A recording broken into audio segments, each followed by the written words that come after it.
Muy bien, vamos a mirar la palabra en un momentito en el libro de Levítico, en el capítulo 25. Solo para dar un poquito de idea de lo que pasaba en este tema en el Antiguo Testamento. Leímos del 25 al 35, ¿cierto? Cuando al 38, ¿cierto? Ok. Cuando algún israelita, ¿ya? Un hebreo, se quede en la miseria, o sea, quiebre, deberán ayudarlo como si se tratara de un refugiado en el país, ¿no? De un refugiado, de un inmigrante. Si lo hacen, si le hacen un préstamo, háganlo, pero no le cobren intereses. Si le dan de comer, no deben hacerlo por negocio. Muestren respeto por mí, dijo el Señor, y permítanle vivir entre ustedes. Yo a ustedes los saqué de Egipto para darles el país de Canaán y para ser el Dios de ustedes.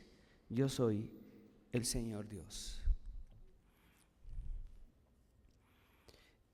Bien, despuesito Levítico dirá que los israelitas no pueden tener hermanos esclavos, que es posible que tengan hermanos, que tengan esclavos de otros países, de otras partes, pero israelitas no. O sea, la esclavitud era permitida de alguna manera si esos esclavos eran de otra parte, de otro país, de otra nación. O sea, lo que llamaban esclavos extranjeros.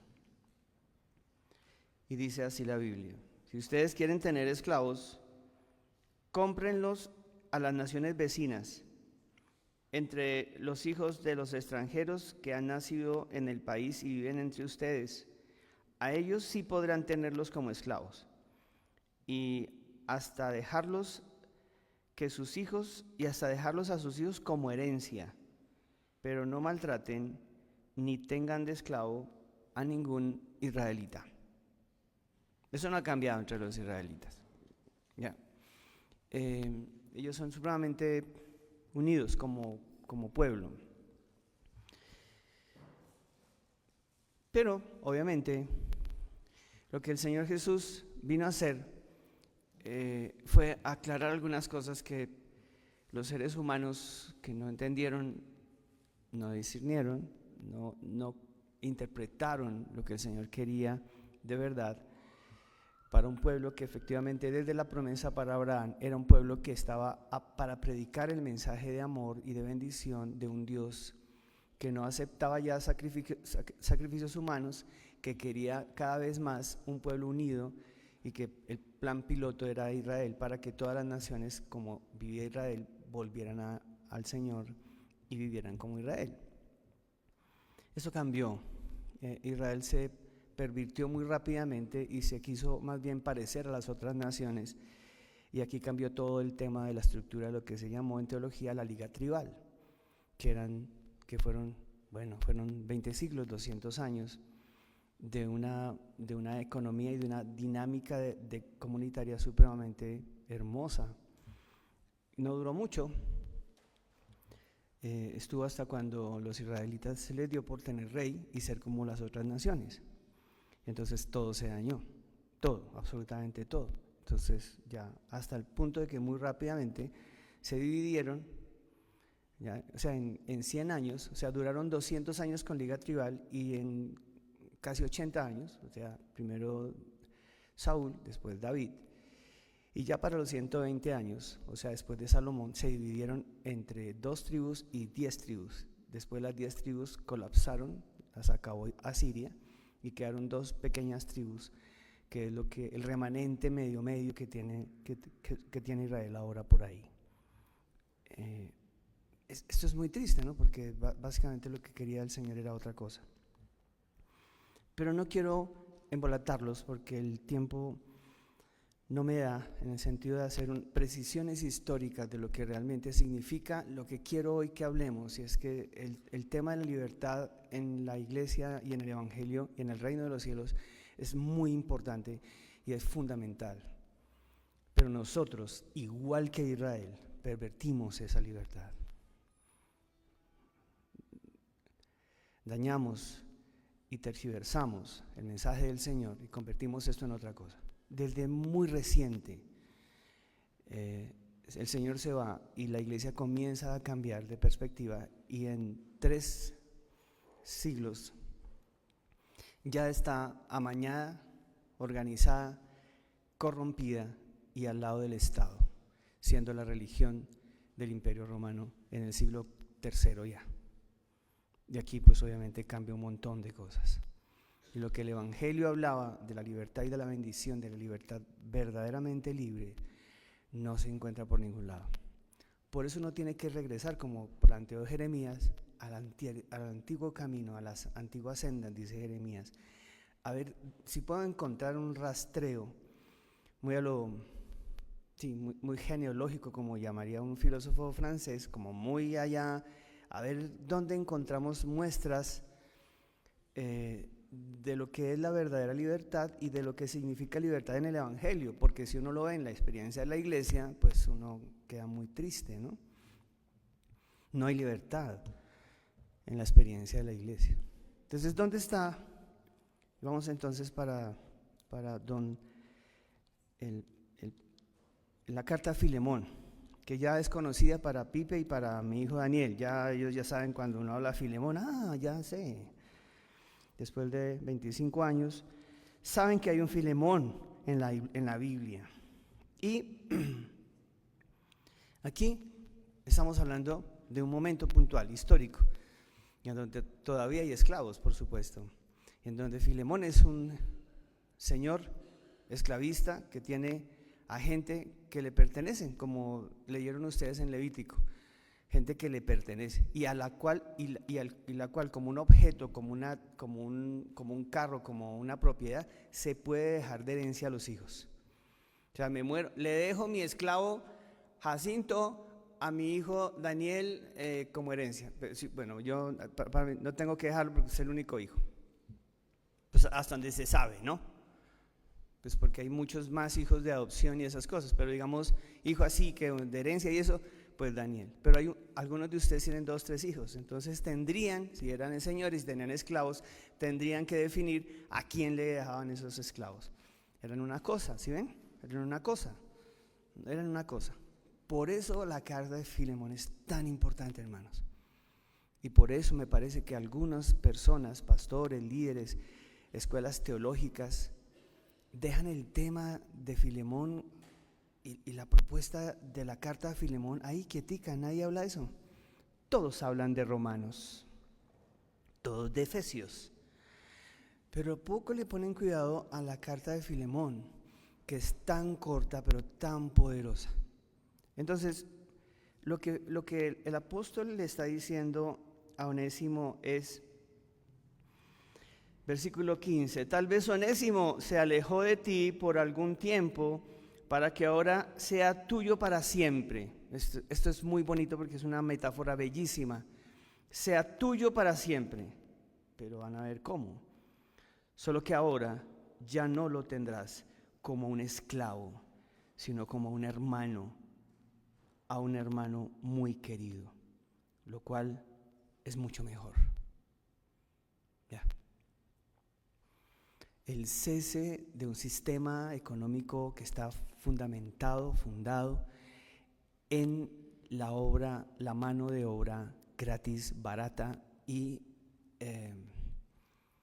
opresora, en el sentido de que se toman seres humanos que son exactamente iguales a nosotros, se declaran inferiores, se declaran menos que yo, y en ese sentido, por declararse así, yo los puedo vender, comprar, esclavizar, utilizar, violentar, violar, etcétera, etcétera, etcétera, y hasta los puedo dejar de herencia si se me da la gana, o los puedo matar, o los puedo intercambiar, o los puedo permutar.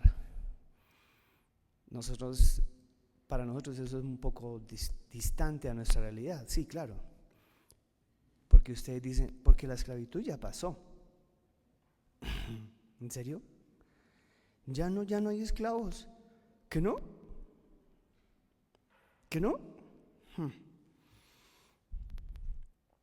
Tenemos que mirar, mis hermanos, si todavía tenemos en nuestro corazón ese gen del amo, ese gen del esclavista.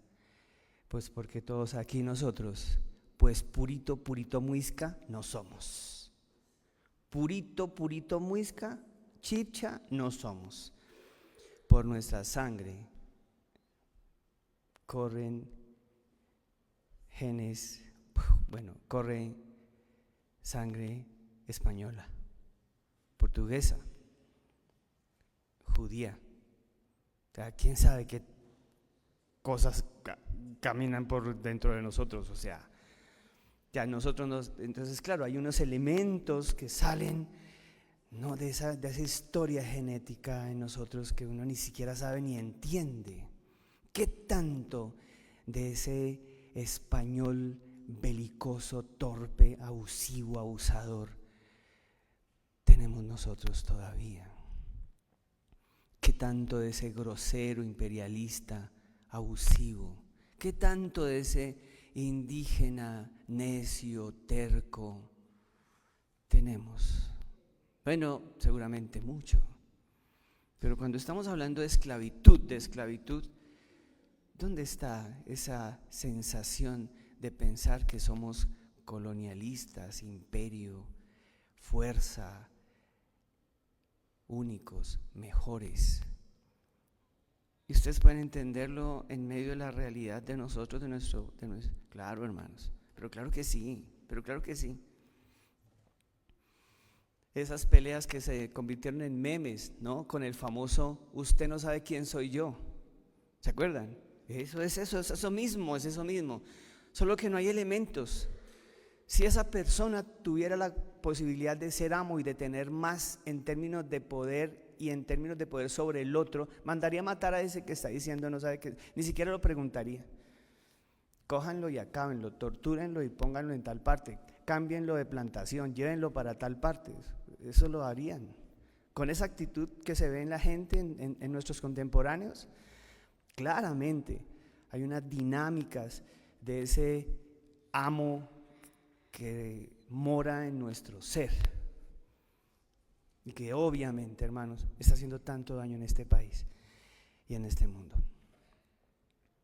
Entonces Pablo le dice a Filemón: Filemón, yo quiero que entiendas que cuando ese señor se escapó era tu esclavo. Él te pertenecía y tú podías hacer lo que se te diera la gana con él. Pero al encontrarse con Cristo, como tú te encontraste con Él y con su mensaje de evangelio, Él va a estar otra vez contigo y probablemente para siempre, pero no como un esclavo, sino como tu hermano. A ver cómo nos queda eso.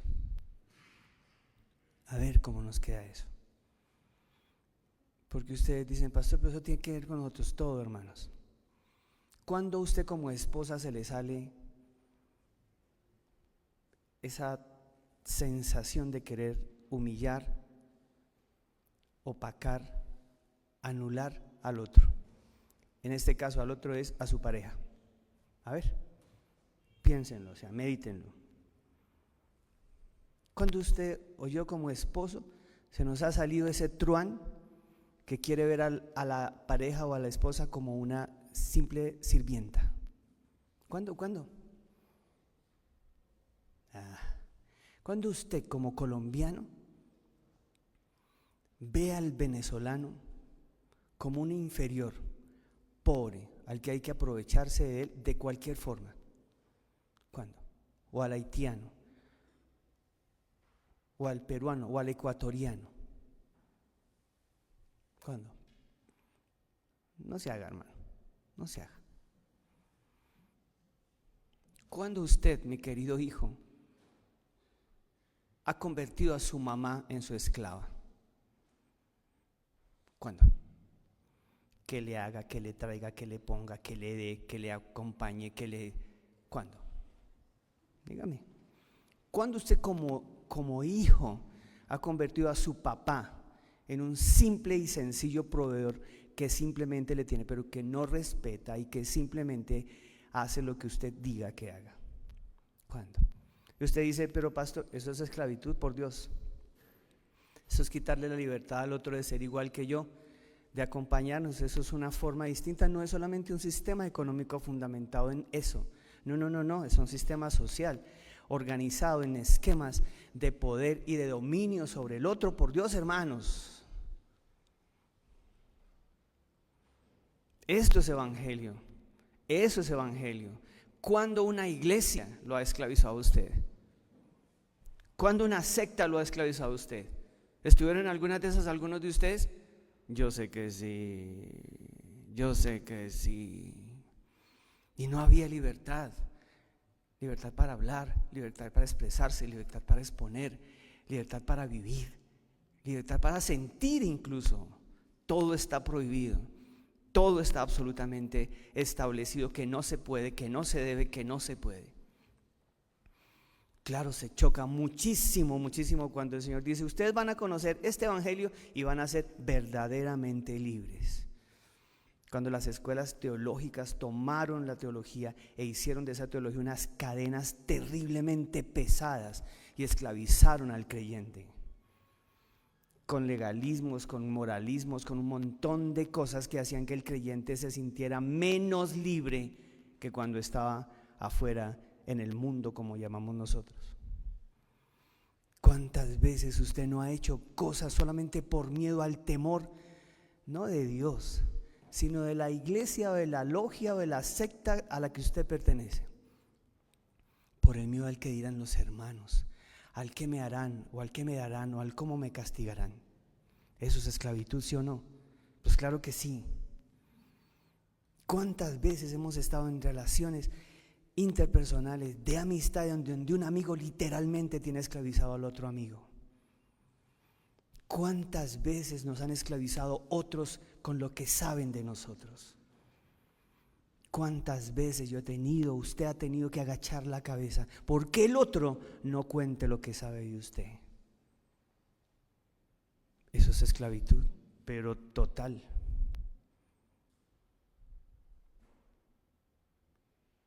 ¿Qué? ¿Estoy muy trascendental?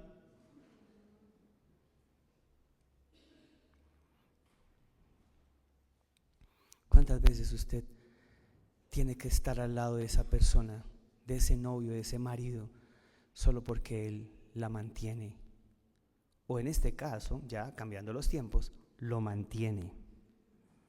Porque hay mujeres que están manteniendo a otros, pero ustedes no saben cómo los tratan. Aquí, allá, póngase así. Venga, vaya, traiga, salga. De eso estoy hablando, hermanos. De eso está hablando el evangelio. Por eso, mi hermano y mi hermana, cuando Pablo le dice a Filemón, Onésimo nunca más será tu esclavo, porque la esclavitud quedó absolutamente abolida por el mensaje del evangelio de nuestro Señor Jesús, que vino a este mundo a decir: todos somos hermanos y tenemos a un mismo Padre y participamos de la vida de la misma iglesia y de la misma familia. ¿Entendidillo? Entonces Pablo dice lo siguiente, y con esto quiero ir cerrando, porque necesito que ustedes simplemente revisen eso en su casa. ¿Qué tanto de amo se cree usted en su relación con su pareja, con sus hijos, con su casa, con sus vecinos, con sus empleados, con sus compañeros, con sus subalternos? ¿Cuántos jefes de media tinta tratan a sus subalternos como una cosa? ¿Cuántos? Y hermanos, ustedes saben que eso pasa. Cuando simplemente es una dinámica de jerarquía en la que yo tengo algunas funciones y el otro también, pero somos hermanos y podemos trabajar juntos. Así se han hecho millonarios muchos coaching, y recordándole al otro que por favor no trate mal al otro ni lo acose, porque es que en la fraternidad y en la bendición de trabajar juntos hay más crecimiento económico. Y por eso pagan durísimo a esos motivadores. Entonces, miren lo que dice la Biblia.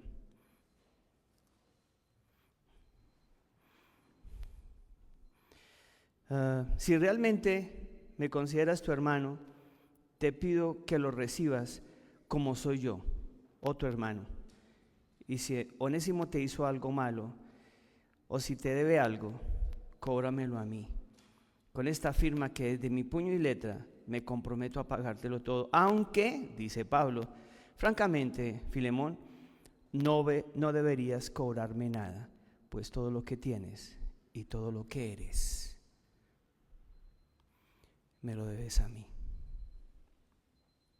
Y Pablo se está poniendo en el lugar del Señor, en el sentido de que es el mensaje del Señor, la libertad con la que Él se hizo libre. Por eso me parece tan importante que entendamos que el tema de libertad es un tema del Evangelio y que Onésimo experimentó lo que significa ser verdaderamente libre. ¿Quieren hablar de las esclavitudes, de las otras esclavitudes, de los vicios, de relaciones, de dinámicas de poder que nos tienen absolutamente enfrascados? Ay, hermanos, lo que yo quiero que ustedes hoy y yo hablemos con el Señor es que por favor Él nos ayude a identificar en dónde nos estamos portando como amos contumaces, soberbios, groseros e imponentes. ¿En dónde? Con nuestra familia, con lo que sea, con lo que sea. Cuando usted se está comportando con su mamá, con esa mamá, como un esclavista idiota. ¿Cuándo? Ojalá que se dé cuenta antes de que esa señora se siga desmoronando de dolor, pero sobre todo se siga enfermando, cuando no encuentra en el otro a un hijo amado, sino a un esclavista odioso y altanero. Cuando vengamos a una iglesia y no encontremos a un pastor o a un líder o a una escuela o a una doctrina o una teología que impone, que sesga, que anula, que quita libertad, que impone cosas, como el Señor denunció de los fariseos, que ponen cargas que ellos no quieren mover ni con un dedo. Oremos.